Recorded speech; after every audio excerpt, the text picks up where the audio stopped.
I'm making my first raised panel door, and as of now I have made the 2 rails and 2 stiles with their matching tongue and groove connections.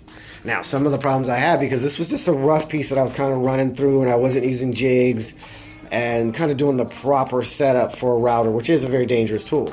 Nevertheless, I was able to get the general gist of the idea, but here's some of the problems that I had because of not really taking this as a final piece, more as just a learn how to do it piece. So anyway, so you can see some tear out right here.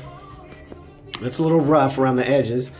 And I also noticed that several of the pieces, though they fit together, are of slightly different thicknesses, which cannot be fixed just by sanding it down. So all of that would, if I was to make a final piece, could be addressed by using jigs and everything like that.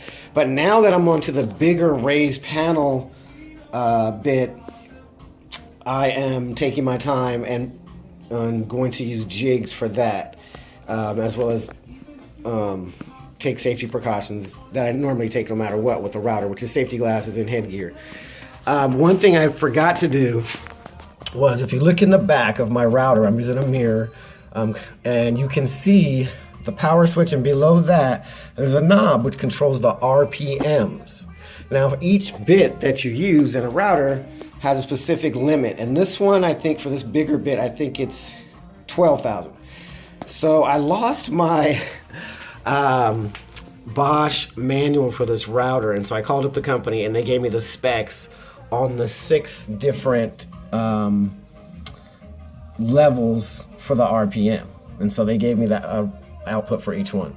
So I will be able to adjust it appropriately for each bit. And so for the other 2 bits that we used yesterday, I think the RPMs was 18,000, while I'm not sure what I had it at. So all that can be addressed in a final piece. But for now, we're going to move forward to the raised panel bit. And I'm off to make a jig first.